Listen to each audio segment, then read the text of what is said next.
मिलिंद भाई, संजय भाई और उर्मिला जी, मैं आपसे ये दरख्वास्त करूंगा मुंबई कांग्रेस कमेटी के अध्यक्ष से कि वो औपचारिक तौर से उनका यहाँ स्वागत करेंगे। आप यहाँ आ जाइए। संजय भाई आप भी इधर आ जाइए।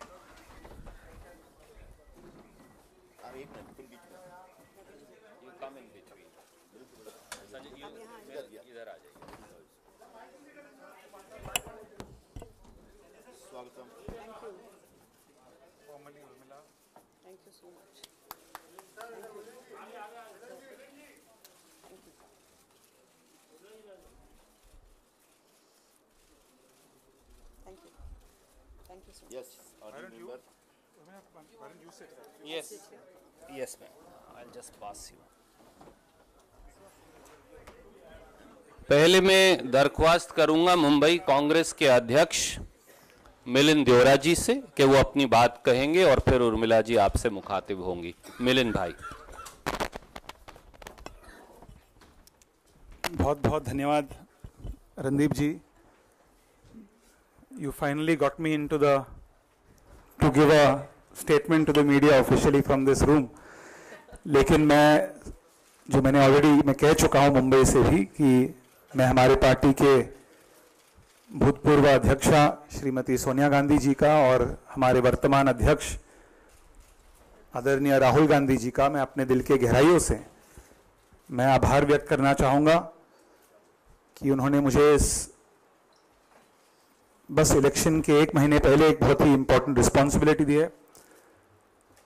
एंड हमारे खास मित्र और साथी संजय निरुपम जी और हम और मुंबई कांग्रेस के सभी नेतागण, सभी कार्यकर्ता, मुझे पूरा यकीन है कि हम साथ में मिलकर मुंबई में जीत हासिल करने के लिए तन मन धन से काम करेंगे, मेहनत करेंगे। इसके साथ साथ जैसे रणदीप जी ने ऑलरेडी आपको कहा है, मैं उस बात को दोहराना चाहूँगा कि हम सबके लिए एक बहुत बड़ी खुशी की बात है कि उर्मिला जी औपचारिक रूप से आज हमारे पार्टी में शामिल हुए। मैं उर्मिला जी को कई सालों से जानता हूँ and Urmila is not just one of India's finest artists but someone who is extremely opinionated on issues that are affecting our society, and somebody who is taking this political step for the long run to serve this country through the Congress party. So with these words, I would request Urmila ji to kindly say a few words.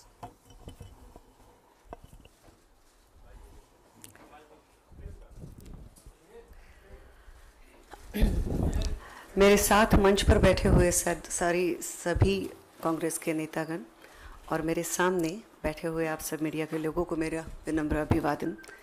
सबसे पहले तो मैं आभार प्रकट करना चाहती हूँ इन सब का, कांग्रेस के अध्यक्ष माननीय श्री राहुल गांधी जी का, कि उन्होंने मुझे इतना वार्म वेलकम दिया आज के इस दिन पर। आप सबका आभार प्रकट करना चाहती हूँ कि आज आप मेरे सामने कहीं ना कहीं मुझे इनकरेज करने के लिए यहाँ आए हैं, ऐसा मैं समझती हूँ।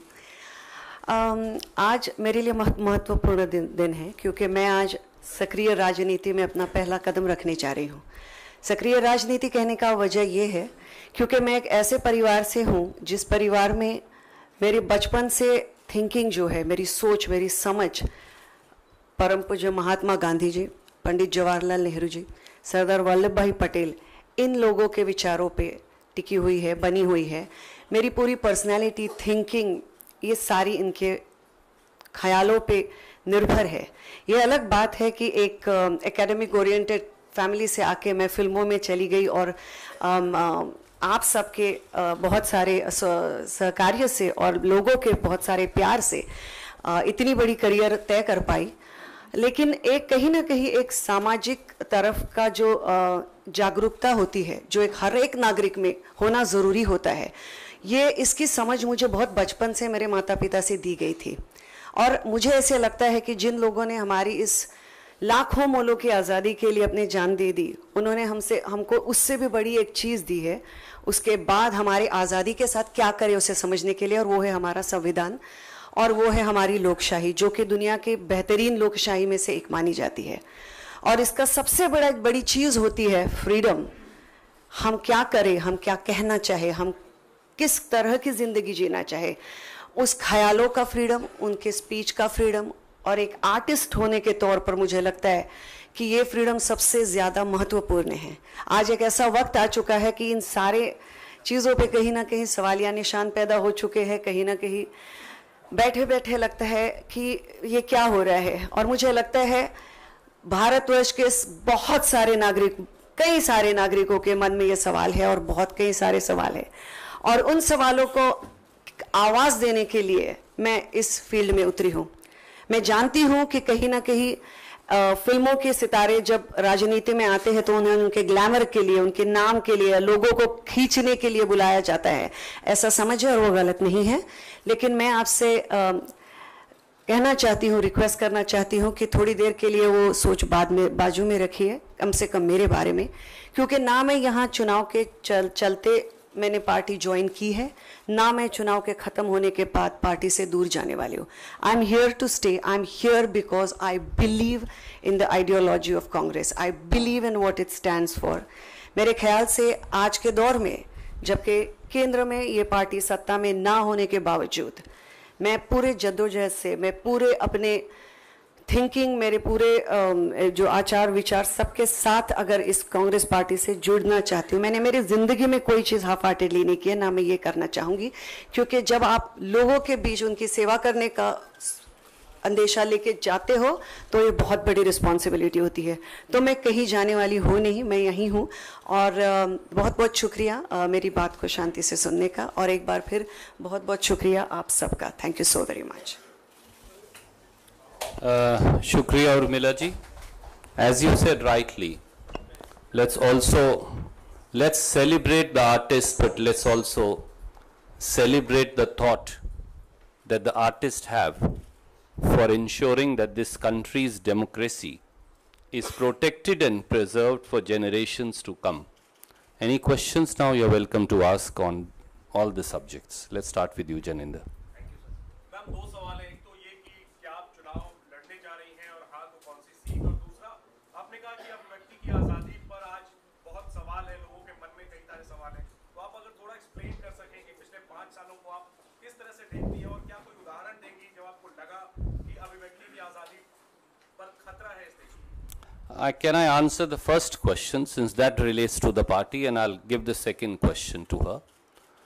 हम में से कौन चुनाव लड़ेगा या नहीं चुनाव लड़ेगा, इसका निर्णय ना संजय भाई करते और ना अकेले मिलिंद जी करते। जो पार्टी निर्णय करेगी, प्रदेश के अध्यक्ष यहाँ बैठे हैं, प्रदेश की इकाई और केंद्रीय चुनाव समिति जो निर्णय करेगी, मुझे विश्वास है कि हम में से हर एक को समेत उर्मिला जी के वो स्वीकार होगा। आपके दूसरे प्रश्न के लिए मैं उनको ये मंच देता हूँ। मुझे लगता है 5 बरस में 1 या 2 या कुछ उदाहरण देना ज़रा मुश्किल हो जाएगा, और उदाहरण देने बैठ जाऊंगी तो रात निकल जाएगी। और आप मेरे मतलब ग्रेट है कि अच्छी चीज़ है कि आप यहाँ पर आज हैं, लेकिन ऐसे कई उदाहरण हैं, और एक क्षेत्र में नहीं, बहुत ज़्यादा क्षेत्र में है। एक तो अनएम्प्लॉयमेंट बहुत ज़्यादा लेवल तक बढ़ चुकी है, और उसके साथ अगर आपको कोई ज़्यादा चॉइसेस ही नहीं रहे हैं, तो आप इन सब चीज़ों के साथ where is the youth going to go if they are ready to work hard in the given whatever that they are given to do, but they are not given many of the choices, that becomes a question mark. And honestly I feel, मेरे से ज़्यादा आप सब लोग जानते होंगे कि कितने सारे चीज़ों में और कितने सारे वक्त पे ये जो मैं कह रही हूँ कि फ्रीडम नहीं है, ये कितने बार पिछले 5 वर्षों में हुआ है। मेरे ख्याल से मुझसे ज़्यादा आप जानते होंगे। Thank you so much. Adish Rawal, you raised your hand, that's why I gave it to you. You may have now withdrawn.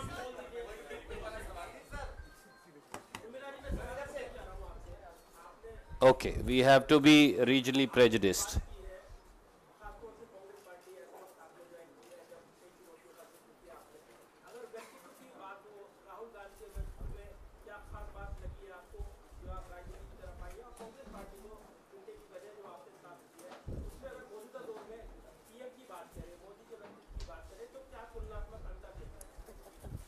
वाकई बहुत बड़ा सवाल है। आज के इंट्रोडक्टरी बात के लिए ये बहुत बड़ा सवाल है, लेकिन राहुल जी के नेतृत्व के बारे में मैं ज़रूर कह सकती हूँ। मुझे लगता है आज के दौर में हमें ऐसा नेता चाहिए जो सबको साथ में लेकर चलने वाला नेता हो, जो लोगों में भेदभाव ना करे कि आप ये हो तो आप मेरे साथ चलोगे, जो आप वो हो तो आप मेरे साथ नहीं चलोगे, जो सबको समान न्याय देने में, सबको समान अपॉर्चुनिटीज देने में यकीन करता हो, जो वुमेन में उतना ही यकीन करता हो जितना कि मतलब महिलाओं में और उनकी क्षमताओं में। आज मैं यहाँ बैठी हूँ, मैं जैसे मैंने कहा वो हो या और कई चीज़ें हो, आपको ये नहीं पूछा जाएगा कि आप कहाँ से आए हो, आपका क्या, आपको किस तरह की देशभक्ति, आपकी देशभक्ति मानी जाएगी। बहुत सारी चीजें हैं। वाकई मैं समझती हूँ कि नेता कैसा हो तो नेता सिंपल लाइनों में ऐसा हो जो सबको साथ लेकर चलने वाला हो, ना कि ये देख के कि कौन कहाँ से आया है और कौन मेरे साथ किस वजह से जुड़ना चाहता है। तो मेरे ख्याल से ये अपने आप में इससे बड़ा नेता का गुण कोई नहीं हो सकता। Thank you. यस,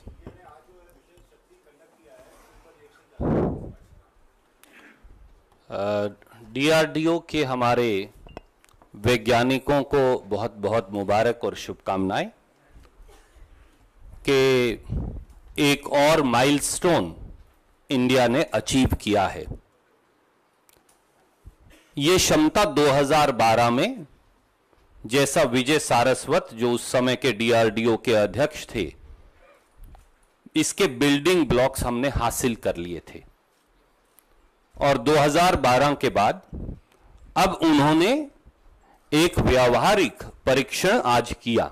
इसके लिए डीआरडीओ के साइंटिस्ट को मुबारक। मैं ये भी याद दिलाना चाहूंगा देश को कि 1958 में इस डीआरडीओ की आधारशिला होमी जहांगीर भाभा, विक्रम साराभाई और पंडित जवाहरलाल नेहरू ने रखी थी।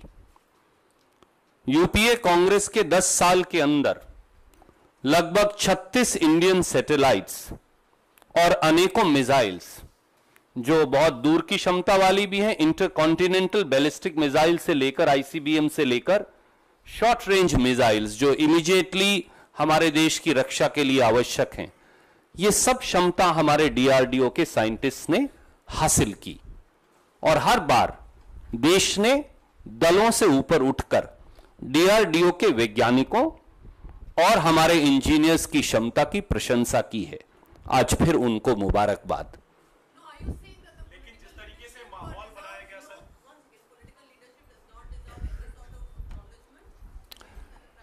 well ma'am, I know that could be the agenda of one channel, but let me very clearly and specifically say, I wish your channel had also given the credit to the 2012 scientists and engineer, including to Vijay Saradesai ji, who had initiated and completed the building blocks.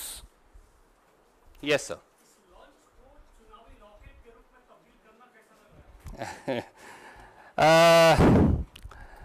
जब सब कुछ खोता लगे, जब राजनीतिक धरातल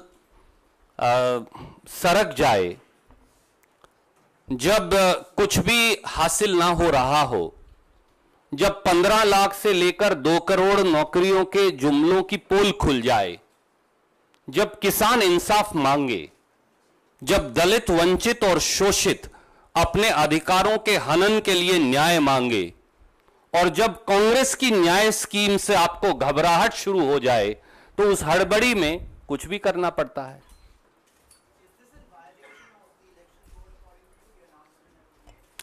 That's a question that Election Commission of India should answer. However, I believe multiple times, right from launching Prithvi to intercontinental ballistic missiles, I don't remember right now what's the name that we gave to it, right from launching space satellites to educational satellites to entertainment satellites to even foreign satellites from Sriharikota.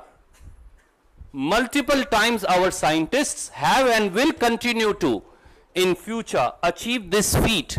May I also remind you that between 2000 to 2012, our same DRDO scientists had also achieved a feat whereby a satellite of ours, whose name I will not like to give now for security reasons, had achieved a feat whereby we can now distinguish even a 1 meter long object in space, picture it and see to it that it does not in any manner threaten our national security. So these are achievements of our scientists. Obviously, they have the support of every government. But all that I'm pointing out, this may be the first time that Modi ji in last 5 years would have proceeded to commend the DRDO scientists, for here is the same person who's trying to shut down Hindustan Aeronautics Limited, which works in close tandem with DRDO in order to benefit his crony industrialist friend. So the comparison is out there to see. Ma'am, we'll have to take one question, and I'm giving a second question to your channel only.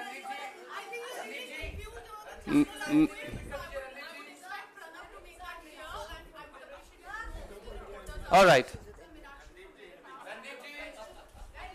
I'll come to you.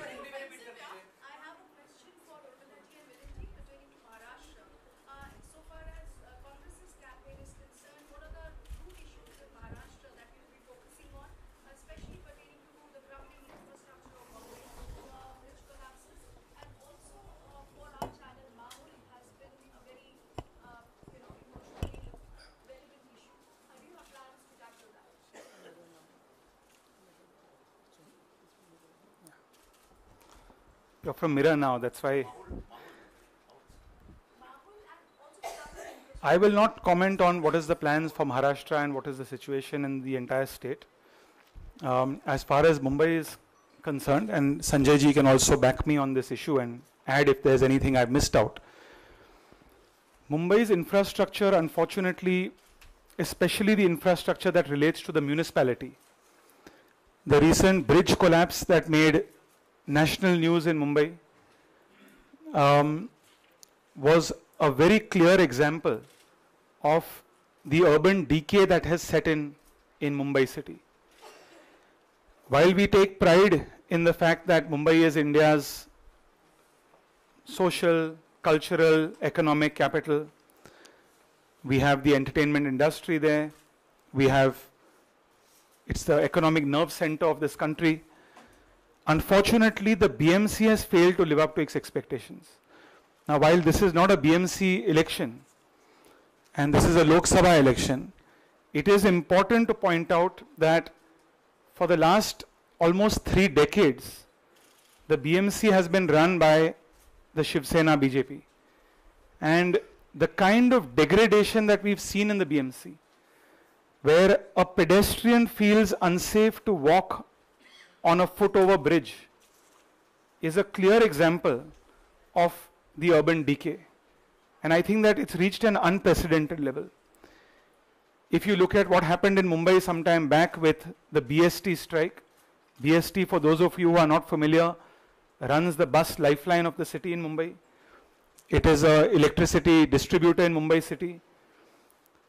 It was another prime example of the massive urban decay and the mishandling and corruption by the Shiv Sena BJP. So I think that in Mumbai city, both Sanjay, Nirupam ji and I are candidates.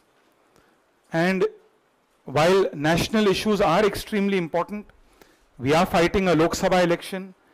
We are defeating a government, as Urmila ji has pointed out, is anti-free speech, anti-creating employment for the youth. We will raise issues pertaining to the local issues as well. Because the bottom line is that an MP in Mumbai, and 6 of the MPs who are fighting re-elections this time in Mumbai, cannot simply elevate the issue to just national issues. We will bring them back, ask them for what they have done at a local level. And we are convinced that the citizens of Mumbai, the voters of Mumbai this time, are extremely frustrated and unhappy with the kind of delivery of governance in the last 5 years. And I fundamentally believe that in the last 5 years, Mumbai has lost its voice in New Delhi. And that is of utmost importance. When Sanjay Nirupam ji was a member of parliament, मैं जब सांसद हुआ करता था, प्रिया दत्त जी उस समय सांसद हुआ करती थी, गुरुदास कामत जी, स्वर्गीय गुरुदास कामत जी उस समय सांसद थे. Mumbai had a very important voice in New Delhi. We raised issues in parliament. We brought infrastructure, funds, central assistance back to Mumbai. That has come to a complete standstill in the last 5 years. And those will be the issues we will highlight.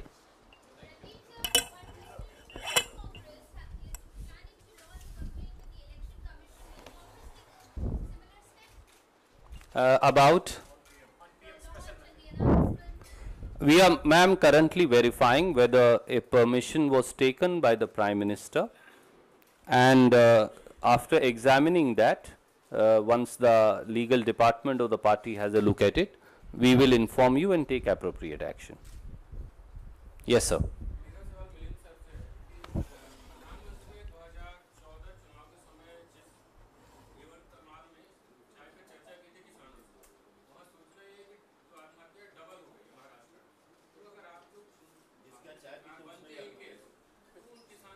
Sanjay ji कुछ बोलेंगे. Sanjay You like to reply?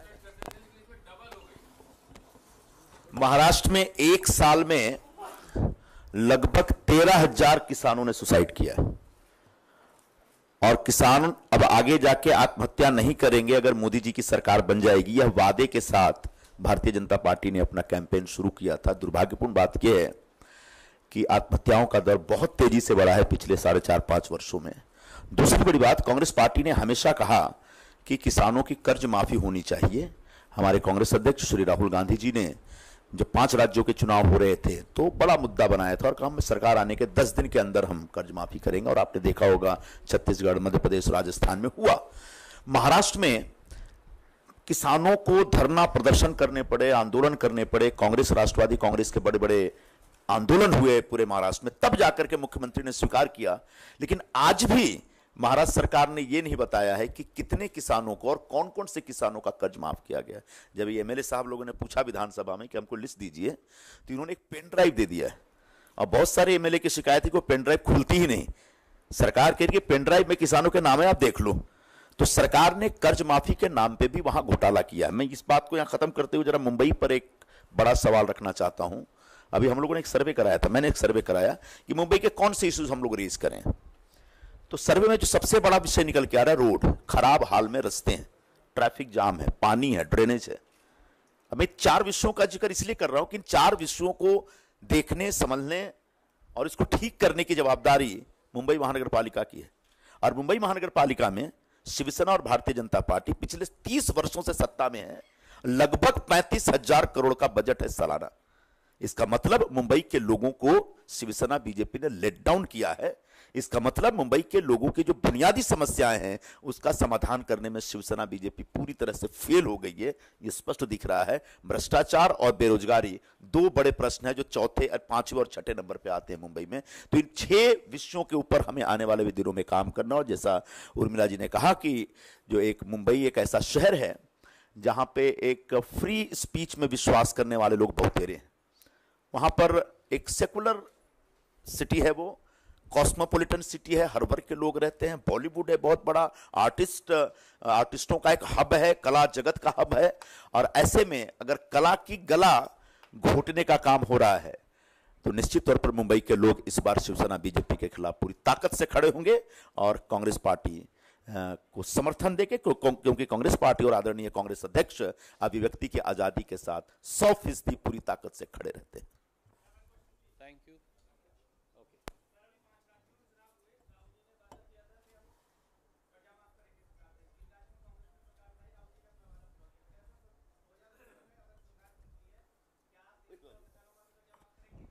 आदरणीय मित्र, मुझे लगता है कांग्रेस अध्यक्ष ने सार्वजनिक तौर से इस बारे में टिप्पणी की है. फिर भी मैं आपसे ये अनुरोध करूंगा कि कांग्रेस का घोषणा पत्र बहुत जल्द आने वाला है. उसमें बाकायदा किसान और खेत मजदूर के जीवन को बेहतर बनाने का एक पूरा खाका है, समेत कर्ज माफी के तौर तरीके के.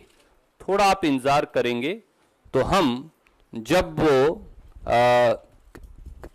कृषकों का पक्ष अपने घोषणा पत्र के माध्यम से रखेंगे तो उसमें इसकी पूरी व्याख्या आएगी.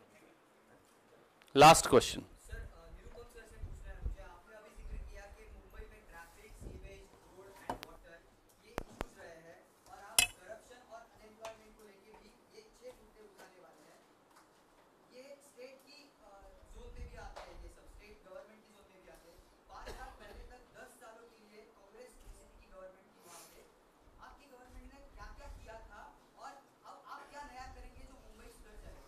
देखिए, मुंबई के इंफ्रास्ट्रक्चर पर हमेशा चर्चा होती है और ये मुझे बड़ा गर्व के साथ मैं आपके सामने घोषणा कर रहा हूं कि मुंबई में जो आइकॉनिक इंफ्रास्ट्रक्चर प्रोजेक्ट्स हैं वो सब कांग्रेस के जमाने में बने हैं।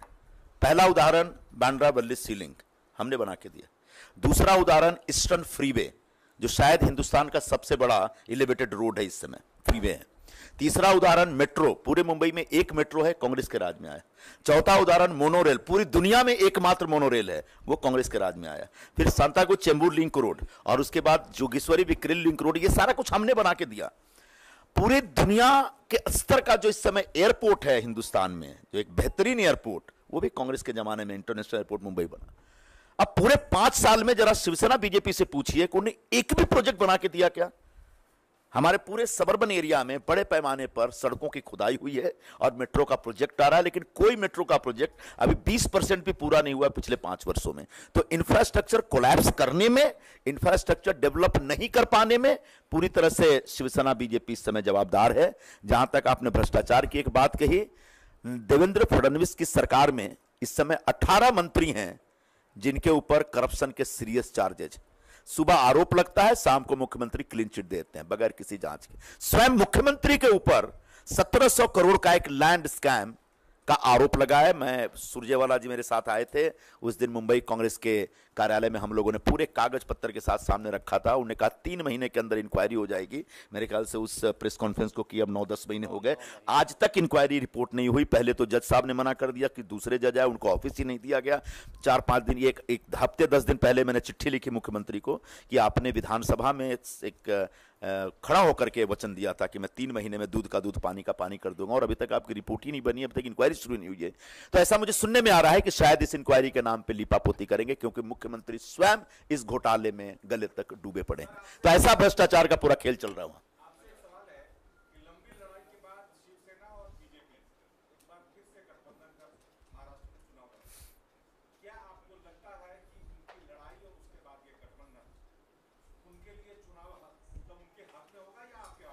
देखिए, महाराष्ट्र के लोग तो अब सवाल पूछ रहे हैं कि इस गठबंधन का अर्थ क्या है। शिवसेना के प्रमुख श्री उद्धव ठाकरे पंढरपुर जाते हैं और एक बड़ी पब्लिक मीटिंग में अनाउंस करते हैं कि चौकीदार चोर है, जो आदरणीय राहुल गांधी जी ने पूरे चुनावी प्रचार के दरमियान एक बड़ा मुद्दा बनाया था और बड़ा नारा बना था। उस नारे को शिवसेना ने उठाया और शिवसेना के प्रमुख ने यह बात कही। अब महाराष्ट्र के लोग पूछ रहे हैं कि अगर चौकीदार चोर है तो उसी चोर की सरकार लाने के लिए आप दोबारा हमारे पास वोट मांगने क्यों आ रहे हैं? और इसका अर्थ आप समझ सकते हैं कि महाराष्ट्र के मतदाता इस गठबंधन के पूरी तरह से खिलाफ जाएंगे। Thank you.